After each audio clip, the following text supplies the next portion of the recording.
സിപ്ര, ഈ നമ്മുടെ പാട്ടിൽ ഓക്കെ, അഭിനയത്തിൽ ഓക്കെ, ഈ ഒഴിവ് സമയങ്ങളൊക്കെ മറ്റു പരിപാടികൾ എന്തൊക്കെയാണ്? ഞാൻ നൂറിൻ്റെ കൂടെ കളിക്കും, പിന്നെ ഡ്രോയിങ് ചെയ്യും. അതെ, പിന്നെ ഇതന്നെ ഡ്രോയിങ് അവന് ഭയങ്കര ഇഷ്ടമാണ്. നല്ല ചിത്രം വരക്കും നന്നായിട്ട്. നല്ലൊരു അവള് നന്നായിട്ട് വരക്കും കേട്ടോ. അവർക്ക് നല്ലൊരു മൈൻഡില് അവളെ മൈൻഡിൽ എന്തൊക്കെയോ ഉണ്ട് സംഭവങ്ങൾ, ഐഡിയാസ് ഒക്കെ ഉണ്ട്.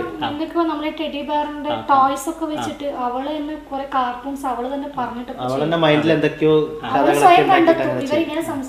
പിന്നെ ഡാൻസ് ചെയ്യോട്ടെ നൂറി, ഡാൻസ്. ഒരു ചെറിയ ഉബുടെ ഫോൺ ഉണ്ടായിരുന്നു, അതിൽ നിന്ന് ഞാനൊരു ചെറിയ ടോയ്സ് ഒക്കെ ചെയ്യുന്നുണ്ട്. ഡാൻസ് ചെയ്യും, ഡാൻസ് ഭയങ്കര ഇഷ്ടമാണ്. ഡാൻസിങ് എനിക്ക് ഭയങ്കര ഇഷ്ടമാണ്. പഠിക്കുന്നുണ്ടോ ഡാൻസ്? ആയതുകൊണ്ട് ഇതല്ല, പക്ഷെ അവൾക്ക് ഏത് സോങ് ഇട്ടുകൊടുത്താലും അതിനാക്റ്റായിട്ട് എന്തെങ്കിലും അവൾ സ്വയം കളിക്കും, സ്വന്തമായിട്ട് കളിക്കും.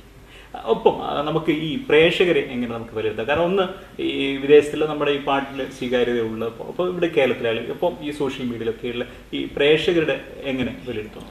പ്രേക്ഷകര് സത്യം പറഞ്ഞാൽ നമ്മളിങ്ങനെ വെറുതെ വിചാരിക്കുന്നതാണ് പ്രേക്ഷകര് ഇന്നത് സ്വീകരിക്കും ഇന്നത് സ്വീകരിക്കില്ല എന്നുള്ളത്. പക്ഷെ എല്ലാം നമ്മുടെ പ്രേക്ഷകർ സ്വീകരിക്കും. പക്ഷെ അത് അവരിലേക്ക് എത്തുന്നത് ആ ഒരു രീതിയിലേക്ക് എത്തുമ്പോൾ അവർ എല്ലാ രീതിയിലും, അതിപ്പോൾ പ്രണയമായാലും ഒരു ഭക്തിയാണെങ്കിലും വേറെ എന്തെങ്കിലും സബ്ജക്റ്റ് ആയാലും ഒരു സന്ദേശമാണെങ്കിലും അതെന്തായാലും ഏത് രീതി കൊടുത്തു കഴിഞ്ഞാലും നല്ല രീതിയിൽ കൊടുത്തു കഴിഞ്ഞാൽ അത് പ്രേക്ഷകർ രണ്ട് കൈ നീട്ടി സ്വീകരിക്കും, നല്ല സപ്പോർട്ട് തരും. അതിൽ വിശ്വസിക്കുന്ന ആളാണ് ഞാൻ. അപ്പോൾ അത് നമ്മൾ കൊടുക്കുന്നത് എങ്ങനെയാണോ അതുപോലെ ഇരിക്കും, ആ രീതിയിലാണ്. നമ്മുടെ ഈ മാപ്പിളപ്പാട്ടെന്ന രീതിയിൽ നിങ്ങൾ ഈ സ്വീകരിച്ചു കഴിഞ്ഞു, ഫാമിലി ഉൾപ്പെടെ സ്വീകരിച്ചു.